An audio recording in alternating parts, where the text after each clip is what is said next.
I'd like to welcome all of you to this is the first seminar this year in the Cardiac Bioelectricity and Arrhythmia Center series.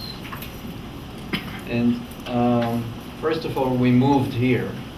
So we're back in this room. We used to be in Brower for those who haven't been with us or were there and didn't know about it. We're back here.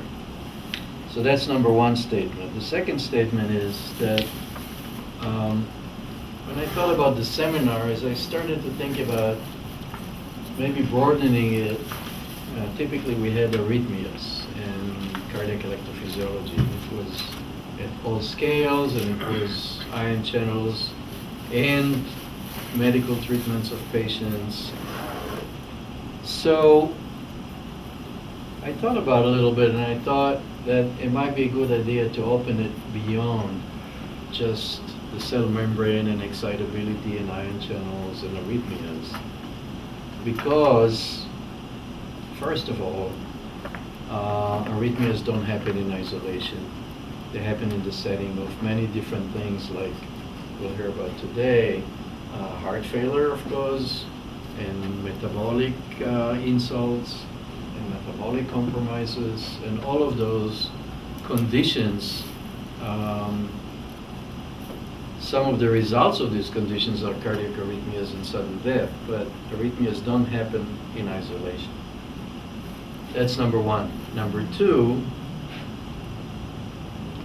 the heart is an integrated organ, and it has all of these aspects of excitability and metabolism and regulatory pathways, and all of them work together to basically generate the heart activity as a pump. So it's very important to be the integrators and learn about the other aspects of heart and cardiology in addition to arrhythmias. And in addition to that, you know, those of you who write NIH grants, you cannot write a grant in isolation without trying to explain what happens at the integrated organ. So it's important to have that broad view of what is going on. So that was my thinking, and as the first lecture that does that, which is also the first of the year, I invited Gerald Dorn, who's here, and I really wanted to hear him speak for a long time because I value his work very much, and I'm very interested in his work. And he's done some beautiful work on heart failure and metabolism and mitochondria in particular, and more so in recent years. And there's a lot of interest in mitochondria, and I keep hearing lectures about mitochondria involvement in arrhythmias as well.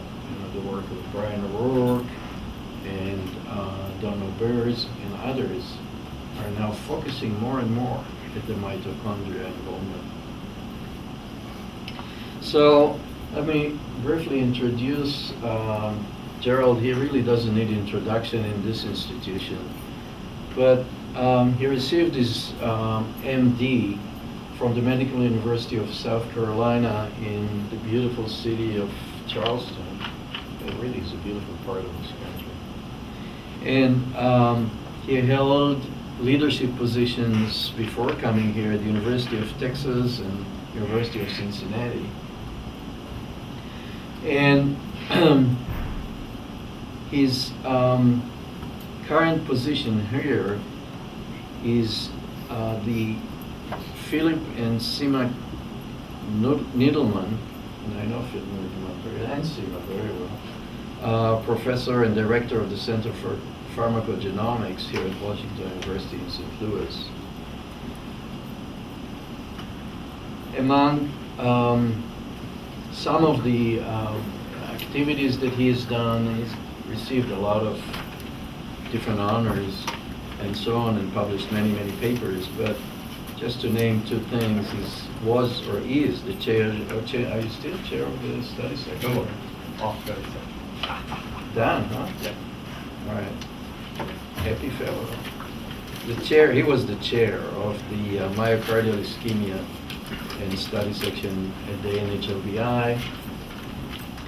And something that will happen in the future, I think it's 2015, is the Keystone Symposium that you're co-chairing. Late January. Okay. And that is a Keystone Symposium on mitochondria, metabolism, and heart failure, which is really the topic of today's lecture. So, thank you for coming. It's my pleasure. Thank you, Yoram. So, so I got the email from Yoram a little while ago. I'm going to kind of turn this around. And we want you to do a lecture in the arrhythmia series. And yeah, I'm a cardiologist, but I would the only thing I know about arrhythmias is when I'm having one or when I'm seeing one on a new KG. So I made that very clear, and Yoram's like, no, we're going to do some experiments. So I'm your experiment on the non-arrhythmic lecture series. It's actually a pleasure for me to be able to come and talk to people who are not mitochondriacs, which is what those people who study that organ call themselves, because it lets me, take a little bit of a different, broader perspective. So I'm pleased to be here. I don't know if you think that this is comprehensible. I think it is incomprehensible.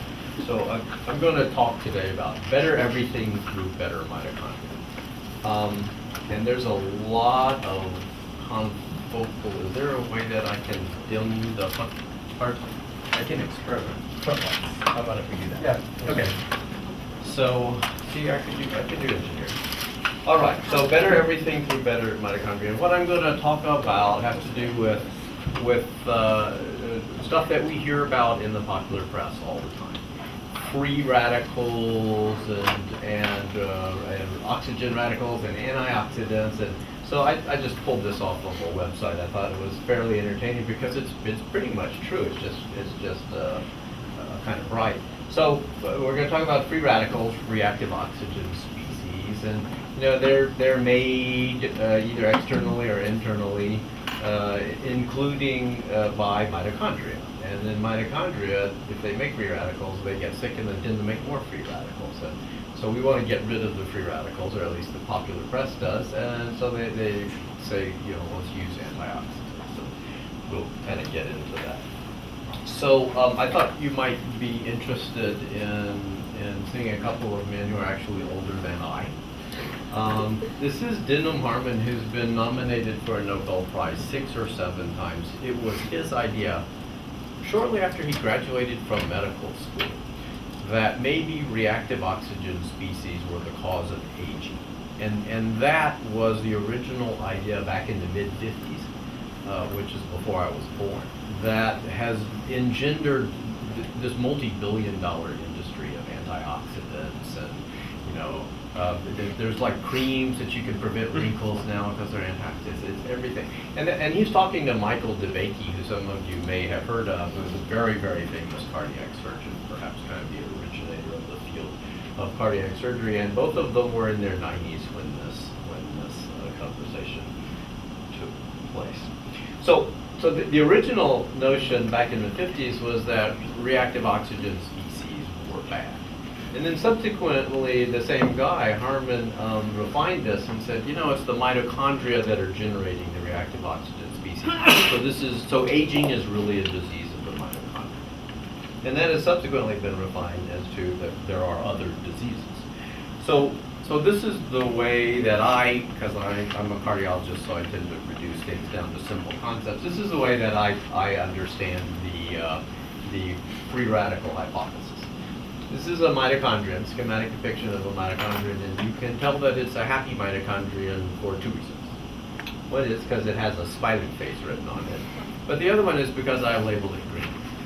And in this instance, what green means is that the mitochondrion is properly doing its job. It has a functional electron transport chain, which is being fueled, being driven, if you will, by a proton gradient that's across the inner mitochondrial membrane. It's this thing here. And it's this electron-proton gradient that drives ATP synthesis. Okay? And so you make ATP, you're able to have healthy cells and growth and replication. That's fuel. Now, like all of us, mitochondria will get old. Newton's laws apply also to mitochondria. And here I've just indicated 3 potential problems with mitochondria. They can get old, they can get damaged, or they can be subject to disease. And I'm just going to glom all of those together and call it senescence, mitochondrial rundown, if you will. And you can tell that this mitochondria, the senescent mitochondria, is not as happy as this one because he has a frowny face instead of a smiley face. But also I've colored him orange. I showed this to somebody the other day. I'm like, it's a jack-o'-lantern. That's actually not. This is not about the season. This is about the fact that senescent mitochondria lose this proton-electron gradient across the internal mitochondrial membrane. We call it delta cyan. Delta cyan will tend to dissipate, and we refer to that as depolarization.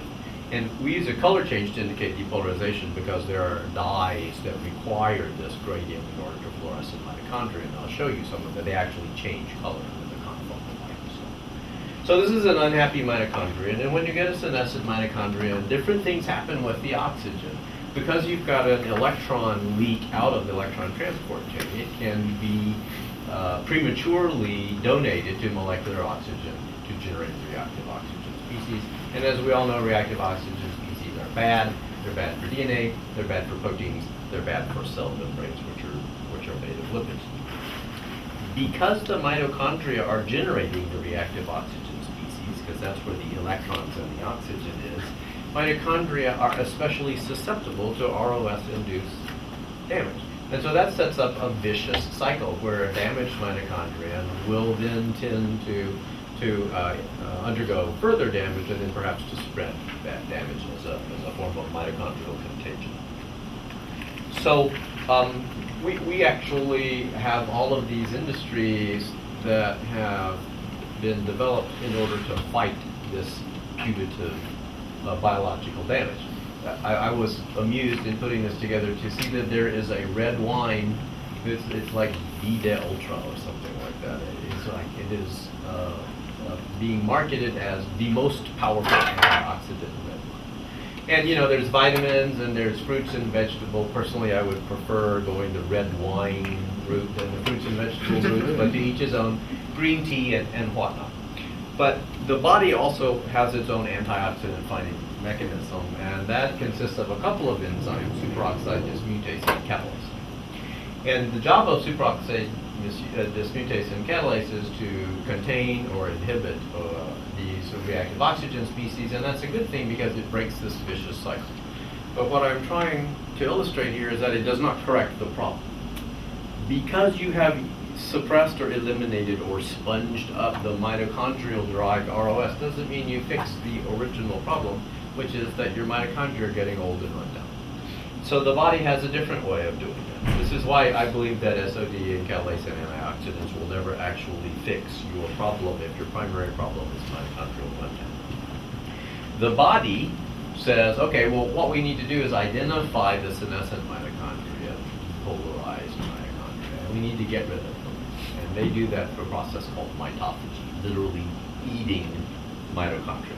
Mitophagy is mitochondrial specific autophagy, and I'll show you a little bit about its mechanisms in a minute. So this is it's a trash can or a recycle bin. It doesn't really matter because some of the parts of the mitochondria are reused. So let's open up the trash can and see mechanistically a little bit about what goes on. So this is a purple senescent mitochondria. And the most important factor in mitophagy is a Parkinson's disease gene product called Parkin, cleverly enough. And Parkin is an E3 ubiquitin ligase that does not, in fact, live on the mitochondria. It lives in the cellular cytosol. It's a soluble protein. But it seems to have its unique effects on the mitochondria. In order for that to happen, Parkin has to move from the cytosol over to the mitochondria. And that movement is stimulated by the second most common congenital Parkinson's disease factor called PEAK. PEAK is a kinase, P10-inducible kinase, that is encoded by the nuclear gene. Both of these are encoded by nuclear genes. And then PEAK is translated and made inside the cytoplasm in the ribosome, and then it is imported massively into mitochondria. So they spend a lot of their energy actually importing this kinase, and then they spend a bunch more energy proteolytically degrading it. So that constitutively, the levels of peak kinase are very low in a healthy mitochondria.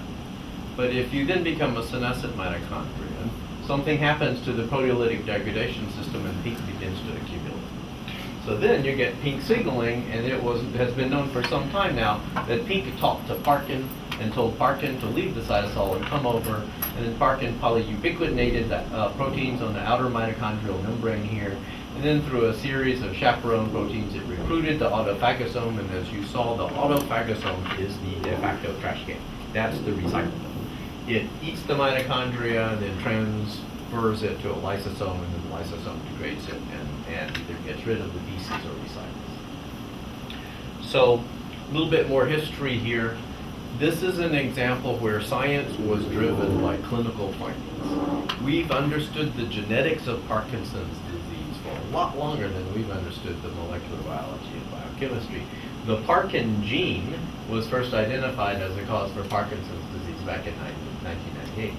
The pink gene was then identified subsequently, and there was no functional relationship between these two. They were just both, like genetic factors associated with Parkinson's disease. Now there's 7 Parkin genes. This is Park 2 and this is Park 7. It was a study that performed by UCLA by an MD PhD neurologist named in Drosophila that actually figured out through genetic epistasis complementation experiments that pink and Parkin were in the same pathway. And that's the pathway that I just described. And recently we helped explain how it is that pink talks to Parkin. Because it looks, and I've now modified this schematic, pink seems to be phosphorylating one of the proteins on the outer mitochondrial membrane that's called mitofusin 2. And phosphorylated mitofusin 2 then becomes a receptor for Parkin. So in the absence of mitofusin 2 phosphorylation, Parkin stays out in the cytosol, and when pink phosphorylates MFN2, Parkin then binds to MFN2, and that brings it in close physical proximity with all of its polyubiquitination substrates. So that's kind of interesting because MFN2 is not known to cause Parkinson's disease, although I don't think it's really been looked at very carefully. But it does cause a remarkably similar degenerative neuropathy called Charcot-Marie-Tooth. And so I would propose to you, and I have proposed to others, that all of these are diseases of the mitochondrial quality control apparatus. So I'm going to show you just 2 data slides from our recent paper, because you need to understand a little bit of biochemistry, and then I'll move into cell biology. So mitofusin 2 was known to be a phosphoprotein, but it was not known to be phosphorylated by pink. As a matter of fact, almost nothing is known about the pink phosphorylation substrates. But we were playing around in HEK cells, and we've observed that when you put pink kinase in with MFN2, that you induced a mobility shift in some of the MFN2, and it's not much, it's just a little bit, it's about 5% of the protein. But this happened whenever you added pink, but it did not happen when you added Parkin. And it didn't, and if you added both pink and Parkin, you still got it. So that's a little mobility shift. And then we altered our electrophoresis techniques to use something called a phosphag gel. And the phosphag gel exaggerates protein mobility shifts specifically induced by phosphorylation. So it's kind of a phosphoprotein assay. And as you can see, when you use phosphag gels, you get the same effect, but it is exaggerated. And we found an antibody that recognized this phosphorylated MFN2 as a phosphoserine protein. So that suggested to us pink is a kinase, MFN2 is getting phosphorylated. When we put it together, maybe they're related. And we wrote that up and we sent it to science, and some pink person got it and sent it back and said, well, why don't you try a kinase deficient pink, because maybe the pink kinase is causing MFN to be phosphorylated, but it's not really doing it. And so when you use kinase deficient pink, you don't get the mobility shift on phosphages. But the real story was what happens to MFN2 in the presence of parkin. So if you co-transfect parkin, here's the input of parkin, and MFN2, and here's the input of MFN2 here and here. In the presence of pink only, pink kinase only, MFN2 will bind parkin. It'll bring it down, physically associated. And this is dependent on having an active kinase, not an inactive kinase. And so when you put all that together, it kind of made our story. The same pink person said, and this is nice inferential evidence, but we want you to map like specific kinase sites out and mutate them. And that took about 6 months of guessing and whatnot. But ultimately, we found that here's MFN2, that if that peak phosphorylated, that the phosphorylation occurred on threonine 111 and serine 442. And then if you mutated those to non-phosphorylatable alanines, you could largely abrogate the parkin binding interaction. Not completely, but largely. But if you mutated them both, you could kill it. So here's both threonine and serine mutated to alanines, and in the presence of pink and parkin, you don't get any parkin binding. This is the positive control. And if you do the reverse mutation, you mutate them to glutamates, which mimic phosphorylation in charge and size. Then you see you get constitutive parkin binding, and you no longer need the kinase. And so, that was the story of the paper. So let's talk a little bit about MFN2, because MFN2 is not particularly known as being a protein binding factor. What it's known for, its interaction with itself. What it's known for, as you might guess from the name mitofusin, is it's a mediator of mitochondrial fusion. So like yeast and bacteria, mitochondria will fuse, and in so doing so they can exchange their DNA and their protein. And some people think that this is a good health promoting effect of mitochondria. But clearly it happens through the actions of MFN1 and MFN2, mitofusins 1 and 2. And they're shown here. So this is what mitofusins really do. And this is their canonical function. And just to complete it, it should tell you that there is another protein called DRP1 that has the opposite effect of mitochondria. So fusion and fission are typically in homeostasis. And DRP1 is a dynamin-related protein, and it will squeeze the mitochondria and make fragments out of them. And then the fragmented mitochondria can fuse back together through the actions of mitofusin and an intermembrane fusion protein called OPA1. And then that completes the cycle. So I've shown you some biochemistry now, and I want to transition to studies in cell biology. And I'm pretty sure everything that I show you from now on is unpublished. So our previous observation was about a physical interaction between proteins. We had demonstrated that through the actions of pink and phosphorylation of MFN2 that it could bind parkin. What we had not done was shown that it had any functional significance in cells. So first we needed an assay for like parkin binding to mitochondria in cells. And fortunately, a really smart guy at the NIH named Richard Ewell had taken parkin and made it fluorescent with M-cherry red. So this is called M-cherry parkin, maraschino cherry parkin. And when I'm going to turn this down just a little bit more, or maybe not. It was good for a second. Yeah, sorry. Okay, I'll turn it back up in a minute. So this is a fibroblast, a murine embryonic fibroblast, and here's the mitochondria have been stained green, and you can see that they exist as kind of serpiginous long elements, almost like spaghetti. And here's parkin, and this is adenoviral expressed parkin, and you can see that it's pretty much diffuse in the cytosol and the nucleoplasm. And then when you merge these, the mitochondria appear green and the parkin is all red because they're separate, they're in different spaces. Now if we depolarize the mitochondria with FCCP, so this is like pharmacological immediate senescence. This is not a subtle tool, but it's a really useful tool. It's the standard way to depolarize mitochondria. What you can see is two things happen. One is all of those kind of long serpiginous mitochondria break up into little fragments. And the second thing is the parkin now tends to aggregate. It tends to clump within the cell. And if you look, it's clumping because it's going to the mitochondria, and now you see the overlay of the red sparkles, if you will, and the green sparkles, and that gives you these yellow organelles. So those yellow organelles are, so those, that was exactly the wrong thing. Those yellow organelles are mitochondria that are decorated with parkin. So now we have an assay. So I want to say that I find it easier to quantify them by inverting the image, and then I just count the black dots. So that's parkin translocation, and that's the way I'll show you the data. So what we did was we created our mutants that we used for the chemical studies, and we put them in adenoviruses, and we introduced them into murine embryonic fibroblasts, along with wild-type mitochondria, and we examined the effect on parkin translocation. It's pretty easy to see. So here's a normal cell, and when you depolarize the mitochondria, parkin runs in over here and forms these little aggregates, and that's shown here. The normal and depolarized for control. If you infect the cells with mitofusin 2, wild-type mitofusin 2, that does not change the response. So you can still see FCC-induced parkin.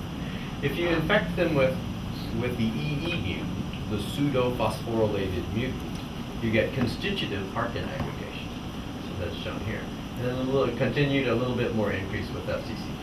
And if you infect them with the non-phosphorylatable mutant, which should not bind parkin indeed, you see that parkin translocation and aggregation is completely similar. So now we have cell biology. We've got the parkin binding assay that's actually happening in the context of living cells. So EE, constitutive parkin translocation. AA, no parkin translocation. So parkin translocation is not the same as mitophagy. If you want to assay mitophagy, you need to see mitochondria being eaten by autophagosomes or lysosomes. And fortunately, there's a really easy way to do that too. And that's because you can stain the lysosomes red with something called lysotracker, and the mitochondria green. And then you can look for the little places where red is eating green. That is where the mitochondria are inside the lysosomes, and they'll turn yellow. So here's a control cell, and you can see that the lysosomes and mitochondria are quite distinct. These are now MFN2 knockout MEFs, because we wanted to be able to, rather than having normal mitochondria, we wanted to be able to go either way, towards more fusion or towards more fragmentation and mitophagy. And if you put in wild-type MFN2, they look pretty normal. And if you put in the AA mutant of MFN2, they actually fuse. So you get an increased mitochondrial fusion, but no mitophagy. And if you put in the AA mutant, you get fragmentation and obvious places where the lysosomes are there eating the mitochondria. So that's mitophagy. And here are the quantitative data. And I just want to emphasize that as part of mitophagy, you get mitochondrial fragmentation. And so why should that be? Well, there's going to be a little movie here. This is one, two, parkin decorated mitochondria. These investigators have decorated them specifically with parkin, just those mitochondria. And if you look at them, they're going to fragment. They're going to turn into little pieces of mitochondria over the roughly 2 hours, I think, that picture represented. And it's because a lysosome is only so big. You can't eat a 64-ounce steak in one bite. You take a knife and a fork, and you take it, and that's what's happening here. So parkin is causing the mitochondria to fragment so that the lysosomes can engulf it. And that's called, in some brilliant salesmanship, bit-by-bit autophagic removal. I love the title. So that means that parkin should be able, another assay, if you will, for mitophagy ought to be mitochondrial fragmentation. And then if that were true, then parkin should be able to cause the mitochondrial to fragment all by itself. Which was, as far as I can tell, a new observation for those folks. We frankly didn't believe it. It's like parkin is not dynamin-related protein. DRP1 is different. So we took some parkin and we put it in some adenovirus, and we expressed it in MEFs, and we expressed it at a low titer or a high titer. Here's endogenous parkin. It's got a shadow there, but there's endogenous parkin. You can see the adenoviral parkin down here. And it's kind of interesting. So these are now mitochondria that are stained green. And then I'm using the color-changing dye called TMRE to indicate the health of the mitochondria. So healthy mitochondria are red here, And then if the mitochondria dissipate, if they depolarize, then the lights just go out. And then those mitochondria will turn green in the merged image. So here's just normal cells, and that's what the mitochondria looks like. If we put in a low amount of parkin, you saw the immunoplot, the mitochondria still look the same. But if you put in a lot of parkin, probably enough to just force parkin over to the mitochondria, although that's difficult to measure, then what you get is mitochondrial fragmentation and some depolarization. You see the little green mitochondria there. Those mitochondria are the unhappy pumpkin mitochondria. So parkin can induce mitochondrial fragmentation. Those are the quantitative data. So now we have, let's try to do that same assay, but back with the mitofused mutants. Okay, so we're not really looking at mitophagy. We're looking at two things that happen with mitophagy: mitochondrial fragmentation and depolarization. And here we're using the less amount of parkin, this one, that does not have any intrinsic effect. Oops. So wild type mitofusin 2, control cells, put some parkin in it, nothing happens. These are MFN2 knockout MEFs, so the mitochondria are a little bit shorter than normal. You put wild type MFN2 into it, so that's replaced the mitofusin 2 that's lacking in these knockout MEFs, and you get normalization of the mitochondrial structure, the aspect ratio. And if you add parkin, it doesn't change the mitofusin response. What about the parkin receptor mutant? So here's empty cells, and here's empty cells plus parkin. It's kind of the same result as you see here. But if you add the mutant MFN2EE that constitutively binds parkin, we've seen that, then you get mitochondrial fragmentation and depolarization. And if you add parkin to that, the fragmentation stays the same, but you get more depolarization. So this is a synergistic effect of these two. AA, which you recall did not bind parkin, did not induce parkin translocation. The mitochondria are typically normal, if you will. Parkin doesn't do anything. If you add this mutant, you get massive mitochondrial fusion, these long interconnected networks, I think you can see there. And the addition of parkin does nothing. So that's fascinating. The one more experiment we needed to do is, if parkin is really mediating the effects of MFN2EE, then that mutation of mitofusin should have no effect in a parkin deficient cell. So we did the experiment. Here's a parkin knockout MEFs. Here's the control cell, it looks fine. Here's an MFN2EE infected cell, it looks fine. Here's an MFN2AA infected cell. The mitochondria are hyperfused, just like we always see. And then if you take those same cells and you put back in just a little parkin, the little bit of parkin, you get the EE phenotype back. You're back to mitochondrial fragmentation and depolarization. And it does nothing to AA. So, taken together, what we've got is now a genetic way to mimic the healthy mitochondria, because the healthy mitochondria should have non-phosphorylated MFN2 and should not undergo mitophagy. And then the unhealthy mitochondria, and we can just mimic that instead of doing this whole P stuff and mitochondrial depolarization to FCCP, which is a terribly abrasive drug. We can just infect them with MFN2E, and that will induce all of these downstream events. Now, importantly, remember mitofusin 2 is first and foremost a mitochondrial fusion protein. It is clear from the AA and the EE results that these two effects of mitofusin 2 are mutually exclusive based on this specific post-translational modification. So that means that it's the phosphorylation of MFN2 that tells you whether you're going to be fusion competent, which is what you want your healthy mitochondria to be, so they can rejoin the cellular collective. Or you can be fusion incompetent and fragmented and undergo mitophagy, so you can be gotten rid of and saved the cell. So I could stop talking now, but I've got like 20 more minutes. And this is not actually the way it works. We tend to draw mitochondrial lifestyles as if they're born and then they live and then they die, but mitochondria are, we got all of our mitochondria from our mothers, and our mothers got all of their mitochondria all the way back to mitochondrial Eve. You know, we carry them with us and they divide and replicate and whatnot. They don't have linear lives. And one of the really fascinating aspects of mitochondrial biology is they don't really get old and then get eaten. they get infirm, and then they undergo asymmetric fission and separate into a healthy daughter and a sick daughter, and it's only the sick daughter that gets emitted. So you never really generate a mitochondrion that is in danger of becoming toxic and killing yourself with reactive oxygen species. You generate kind of a middle-aged mitochondrion who's probably just gotten tenure.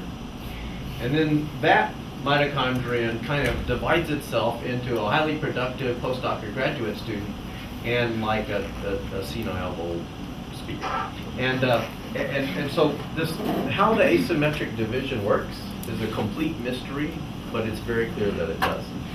And this is another reason why the mitochondrial fusion and fission process, which we call mitochondrial dynamism, seems to be really driving the mitochondrial quality control process. So, what do we do with that?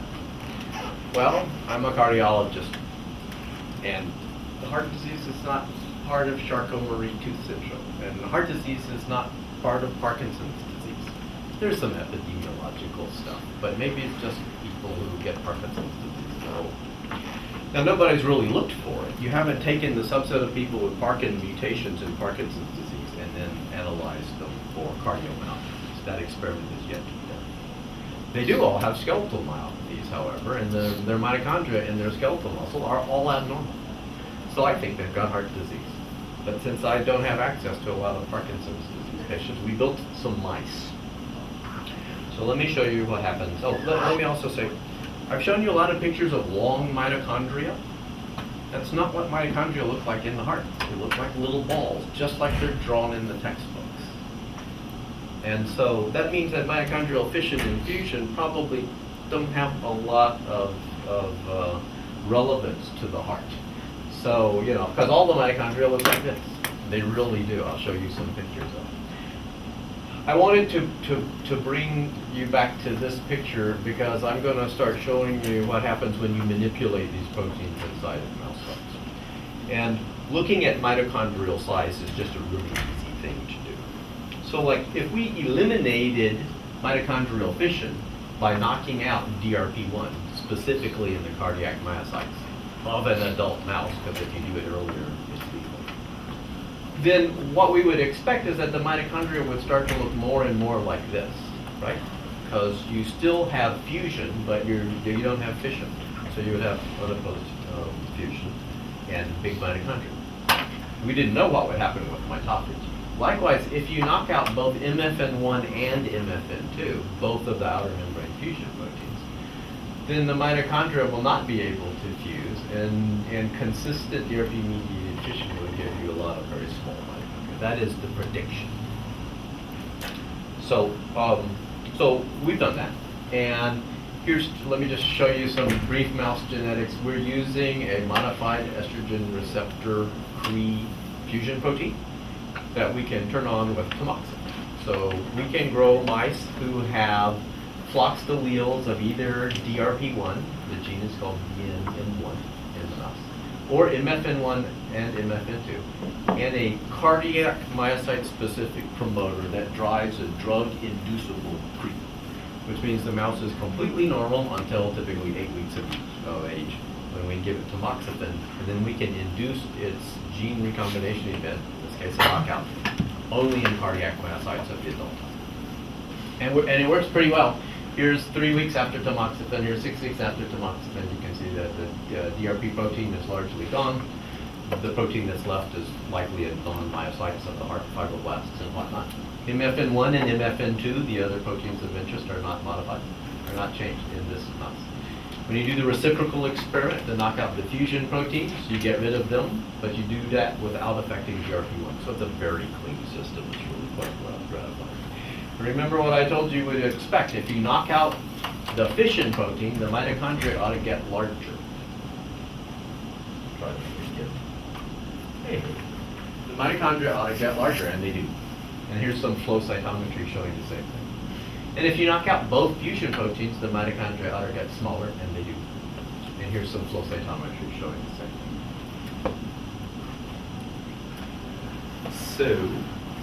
thing. So far so good. What happens to the hearts? You knew there had to be like a heart, some pictures of hearts. Well, two different things happen. I mean, they're both abnormal. It's not good for the hearts. The hearts need to have fission and they need to have fusion, but they need to have them apparently for different reasons. So when you knock out DRP1, look what happens to the heart. The walls are very, very thin. This is a clot in the left atrium. That's typically what a mouse develops when it has heart failure because of low flow through the heart. The walls are very, very thin. The ejection performance, this is the same mouse echoed serially before tamoxifen 3 weeks and 6 weeks after. That is essentially an akinetic heart. That's about as bad in-stage cardiomyopathy as you can get. What happens when you knock out the fusion proteins? Well, the hearts get larger, but they get larger in a different way. Look, the walls are thick.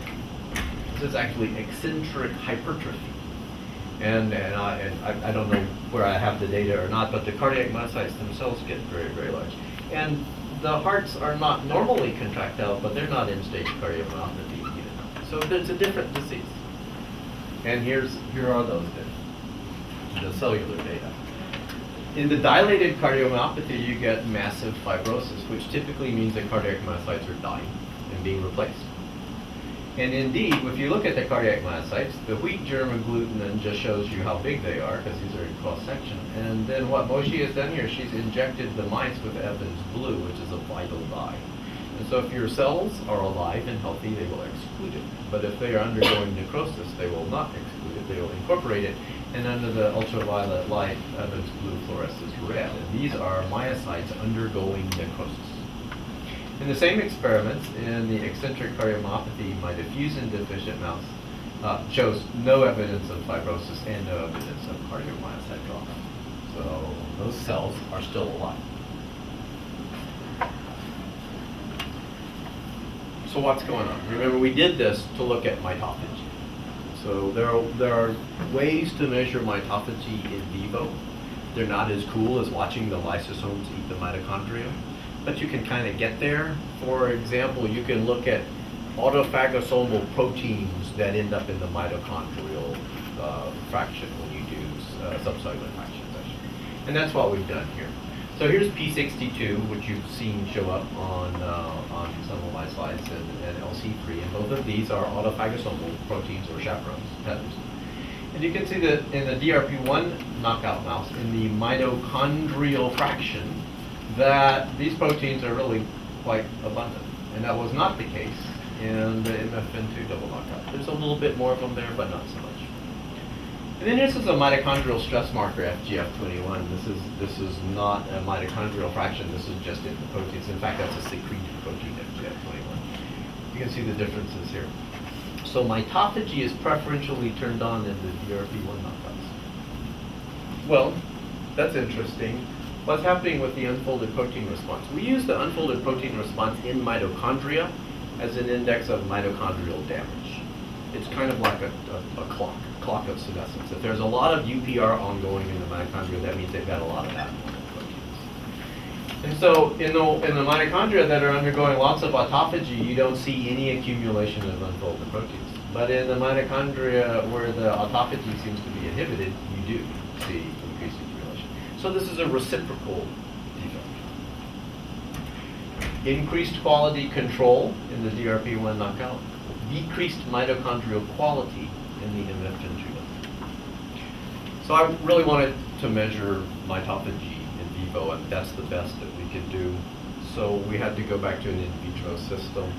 And what she did was she recapitulated the Cre-Lox recombination system that we're using in mice in MEFs. So she cultured MEFs from embryos with floxed alleles of either DRP1 or MFN1 and 2. And then she used adenoviral Cre in the tissue culture to induce the ablation of these. And this is just comparing what happens to the mitochondria in the MEFs after Cre to what happens in the hearts.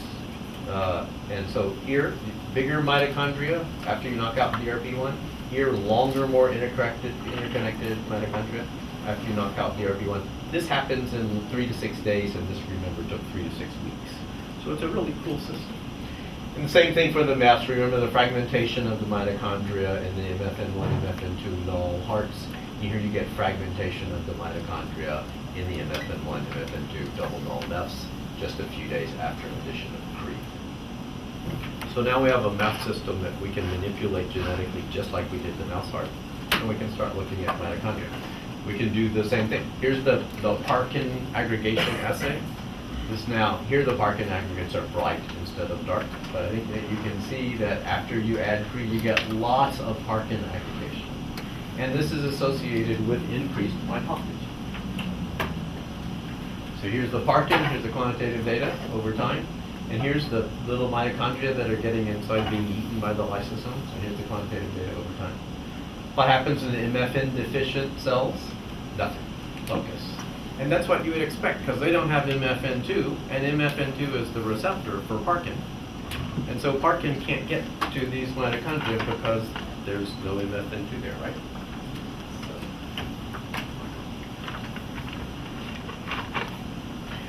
So what I've shown you is that mitophagy is targeting the depolarized mitochondria, and many of you are familiar with something called the mitochondrial permeability transition pore, which when it opens, basically dissipates the intermembrane electrochemical gradient.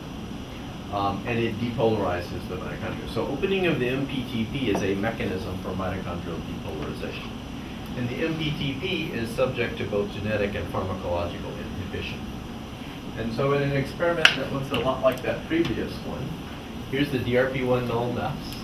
Here's without Cre, so this is really just a normal MEF. And then if you add Cre, you get DRP1 ablation, Parkin aggregation, you get these kind of long mitochondria that are now being engulfed.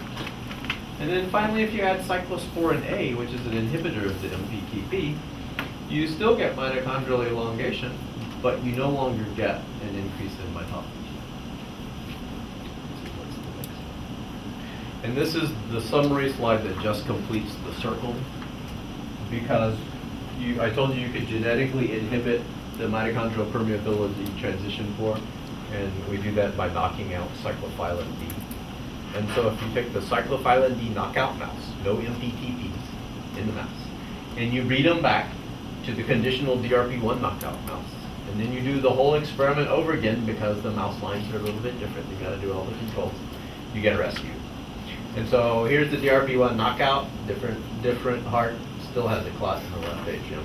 Here's the PPIF knockout. If you eliminate the mitochondrial permeability, the possibility that the MPTP can open, then your hearts are smaller and your echoes look better and there's less cell death, either by fibrosis or by actual measurements of cell death. And here's all the quantitative data for all of that. It's a rescue. It's not a complete rescue. It's about a half a rescue. Because probably the mitochondria are depolarizing in a manner that is also inhibited in the MPTP. So this is the normal situation. You've got a green happy mitochondria, and over time he turns into kind of a discolored ROS producing mitochondrion. And then he undergoes asymmetric fission. And the healthy mitochondrion is hyperpolarized and fuses back in with the rest of the mitochondria and continues to do good work. And the unhealthy depolarized mitochondria, through a process that involves pink and MFN2 and Parkin, is subject to mitophagy and elimination. Let's just see what happens when you manipulate fission or fusion, which is what I've shown you. This is the summary. So in the fission defective model, there is no asymmetric fission because there's no fission. So you don't have this reparative process where I can take half of the bad stuff and sequester it into one organelle and get rid of it and trigger mitophagy. You can't do that. There's no sequestration, there's no partitioning mechanism. So you just keep on getting sicker and sicker and sicker until your mitochondria finally trigger mitophagy. And then mitophagy, which works quite well in these hearts, is in fact hyperactive, eats all your mitochondria up. And the reason the hearts are getting sick is because their mitochondrial content goes down. They ultimately kind of run out of mitochondria. And the exact opposite happens if you eliminate fusion. Because here, your mitochondria can still undergo asymmetric fission, and they do. And the smaller mitochondria, actually, we can see this now, they actually get sicker and sicker and sicker. So the smallest mitochondrial fragments are the most depolarized, but you can't get rid of them. And so they sit around and they make lots of ROS, drugs, and they cause cytotoxicity. And in a different experiment that was recently published, we were able to make that somewhat better by actually expressing catalase within the mitochondria and absorbing or preventing the production of some of those toxic reactive oxygen species. So I'm pretty sure impaired mitophagy is the mechanism behind Parkinson's disease. Everybody else seems to accept that. I'm pretty sure that's the mechanism behind Charcot-Marie Tooth. Right now, everybody says it's a problem with mitochondrial fusion, but if that were true, then mutations in MFN1 would cause Charcot-Marie Tooth syndrome and death. There are other neurodegenerative diseases that have problems with mitochondria, Alzheimer's, and I think just aging is a mitochondrial disease. There's also some inferential evidence not generated by us. The pink 1 null mouse develops a cardiomyopathy. The Parkin null mouse develops kind of a premature cardiomyopathy of senescence. A 12-month-old Parkin null mouse looks like it has the heart of a 24-month-old.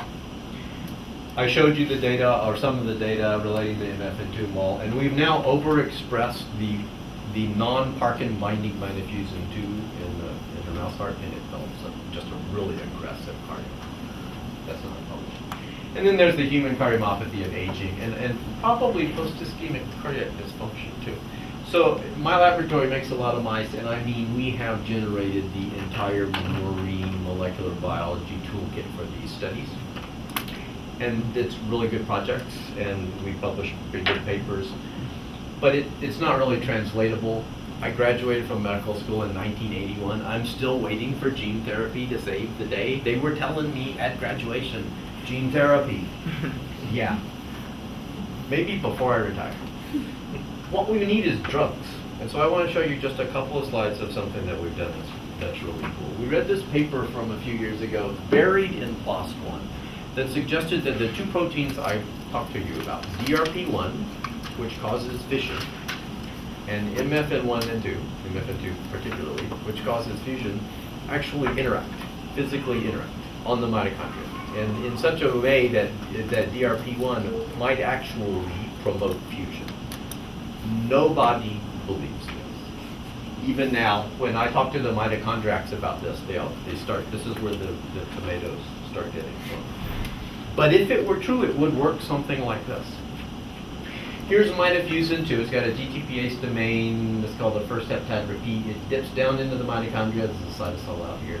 And then back out. And it's got this kind of like what I call the Velcro domain that sticks out there. That's ready to grab a hold of another mitofusin 2 and tether it together. And that's the mechanism for tethering fusion. And then here's DRP1. And it's just sitting on the mitochondria and minding its business. And if this works, then there's a protein-protein interaction within the molecule between these two domains that keeps it closed and keeps it inactive. So it can't do anything here.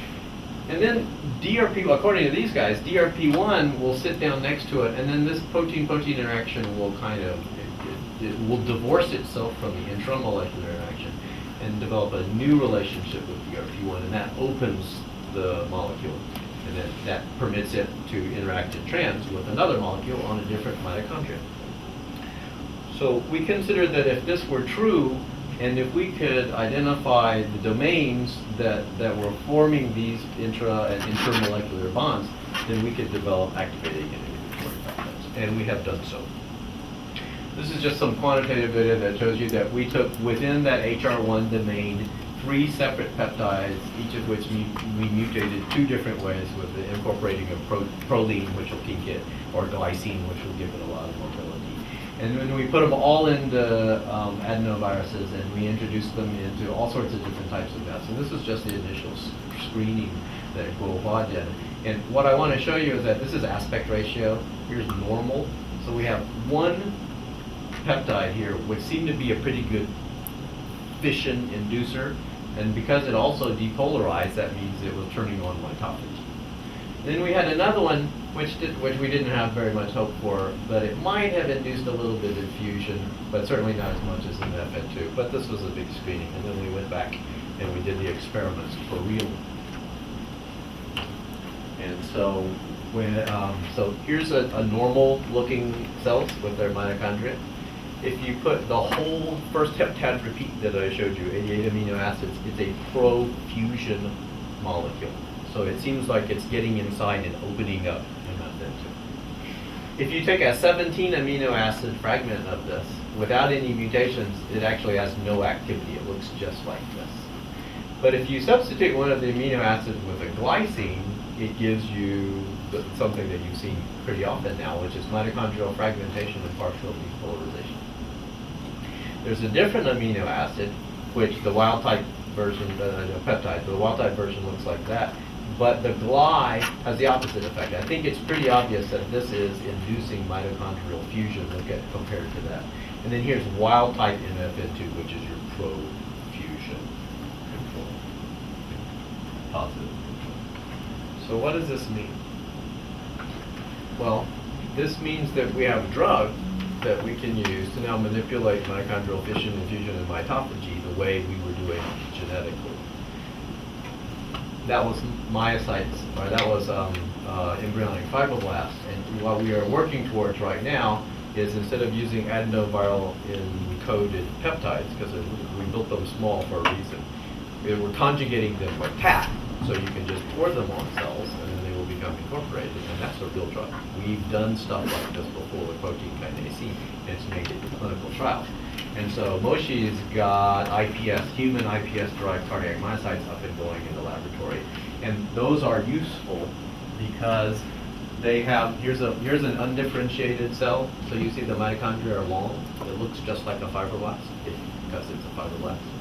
And here's the mitochondria in the cardiac myocyte. You see it's small and round, just like adult cardiac mitochondria. So now we have an in vitro tissue culture system where we can use not only genetic but pharmacological techniques to further explore these functional relationships.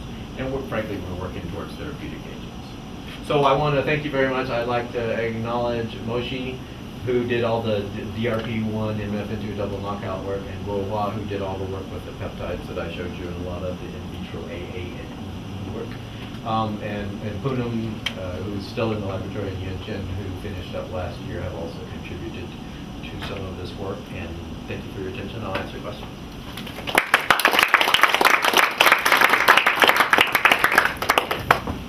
Thank you, Gerald, for a fascinating talk. I learned a lot about a subject that I didn't know much about. And to show you how ignorant I am, what is the time scale of all of this? Like, what's the time scale? How much is a mitochondrion survive before it divides? Right. So that is cell type and context dependent. For example, you can do live cell confocal microscopy of fibroblasts and watch the mitochondria remodel and come together and fuse, because there are ways to have some mitochondria, have them as different colors in the confocal, and then you can actually watch them exchange proteins, exchange fluorescent proteins and whatnot. And so in a fibroblast, in tissue culture, mitochondrial remodeling is a constant. In a neuron, mitochondrial network remodeling does not so much occur because they don't have networks, but the mitochondria are extremely dynamic, so they're running up and down the axons, and they come together, and then they'll exchange things, and then they'll separate back and fall apart. In cardiac myocyte, no one has ever, in a normal adult cardiac myocyte, no one to my knowledge has ever observed mitochondria undergo fission or fusion. When we do our temporally defined knockouts, and if you do the math and say, well, you know, if we eliminate mitochondria, the possibility of mitochondrial fusion, and at the beginning of the experiment, the mitochondria are 2 units large, and you follow the experiment until the mitochondria are only 1 unit large, then that would be 1 unopposed fission cycle. Tremendous numbers of assumptions, but you get the idea. 2 weeks. 2 weeks. 2 weeks. Mitochondria in adult cardiac myocytes they're static, they're not dynamic. We think that's because mitochondrial structural remodeling is irrelevant to cardiac myocytes. They don't remodel, they're little balls, they just stay there. And on the other hand, mitochondrial quality control is extremely important to the heart. And so probably what's going on every 2 weeks is a mitophagy cycle, not a fission-fusion cycle per se. Okay. Questions to Dr. Dorn? Yes. When Parkin binds MFN2 and cells undergo, the mitochondria undergo fragmentation and then mitophagy. So what's causing that fragmentation? Is that a process of fission that's happening over a reiterated cycle of fission, or is there some other? Well, clearly fission is happening. Fission not being a mechanism, fission being a description. Okay. So the Yang and Yang paper suggested that this was a DRP1 mediated event because there's a chemical inhibitor of DRP1 called MDIVI, and they poured MDIVI at very, very high concentrations on cells, and in data that they did not show suggested that it inhibits Parkin-mediated mitochondrial fragmentation. We actually did believe that. So we did our experiments in DRP1 knockout cells, in cells MEFs that simply have no DRP1. No, Parkin still induces fragmentation. And then there are clearly DRP1 independent mechanisms for mitochondrial fragmentation because, for example, in a cell that has a mitochondrial network that looks for all the world like a spider web, right? If you're going to undergo mitosis, you gotta end up with mitochondria in both daughter cells. And that doesn't happen because you break the spider web in two. It happens because you fully disassemble the spider web. The entire network breaks down and then goes to, into each cell and mixes it and then reforms. And that still happens in DRP1 deficient cells. So although the mitochondria are hyperfused, there's still something going on. There are ways that we do not understand. So it's fission. I personally don't think it's DRP1 mediated, but the jury's still out. That's just my data based on my data and my conclusions. Yes, sir. In Alzheimer's, usually the tau aggregates, and when they aggregate, they have to have phosphorylation, lots of phosphorylation to form them. So I look for how much phosphorus you get in the diet. It seems like it's important in the mitochondria because you go from ADP to ATP. But the thing that I found was that in the last 10 years, phosphates in the diet have gone up by like a factor of 2 in the past 10 years because they're food additives primarily in processed foods. Yep. But I wondered if like free radicals is it best to look at the packages and see how much phosphates are in the food you're taking in? That's Would that have any effect? And I said, well, phosphorus is probably controlled in the blood.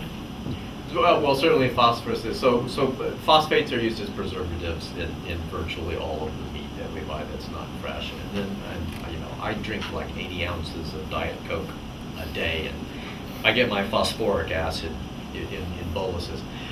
I do not know of a connection between dietary phosphorus and the phosphoproteome.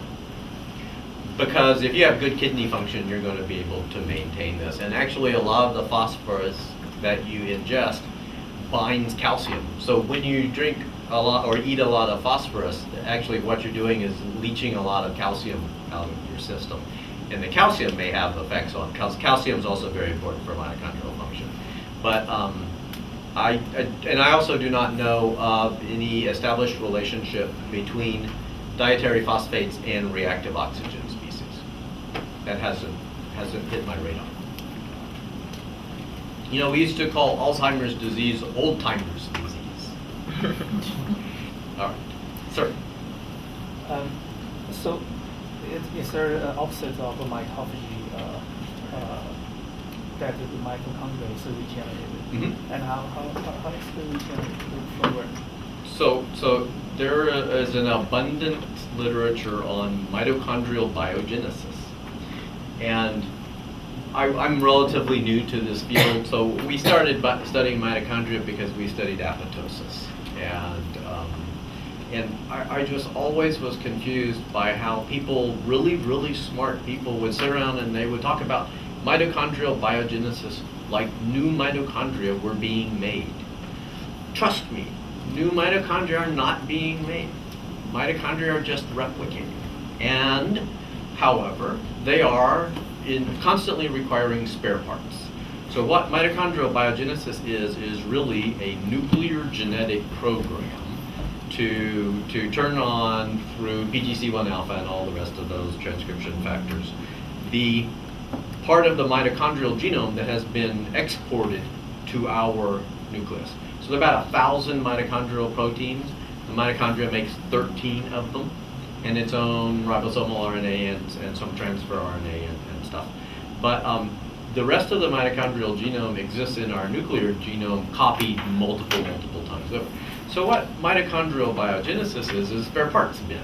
So the way I conceive of it is, you get mitochondria that, if they want to replicate, if you are an embryo and you need to make, an adult, and you need more mitochondrial mass, then your mitochondria will undergo fission, but this is not the asymmetric form, it's replicative fission. And then those mitochondria will synthesize their 13 enzymes and also incorporate the nuclear encoded 987 mitochondrial genes and build up more and more and more. And then fission and fusion happens and whatnot. So that's the way I understand making new mitochondria. We make new mitochondria like we make new people. They're little buds from us, and then they grow up and accumulate more mass. I will tell you that it's interesting, mitochondrial biogenesis, that genetic program, which has become easier to measure now with deep RNA sequencing because you just measure everything, is exquisitely sensitive to changes in mitochondrial quality or the fission apparatus or the fusion apparatus. Everything suppresses it. So I'm still waiting for somebody to figure out how it is the mitochondrion knocks on the nuclear door and says, hey, I need more stuff. Nobody knows what that mechanism is. Yeah, I was wondering, so that, these two processes must be controlled in a kind of unison way, otherwise there will be no balance. Gotta be. Yep. Yeah, so what is the partner's role in this process? So I don't know. That's interesting. There is a molecule called Paris, which is a signaling intermediate between Parkin and mitochondrial biogenesis in its very, very large. So Parkin, as an E3 ubiquitin ligase, is talking to many proteins. And it regulates them at least by ubiquitination and degradation, which it does whenever it is that it's active. And I've shown you one aspect of how it's activated. It's activated because of its localization. But then also, once it gets to the mitochondria, it seems like it has to be activated in other ways. And there may be some substrate specificity with that. So Parkin may have a role. It has a role in biogenesis. I don't know if it's the master regulator.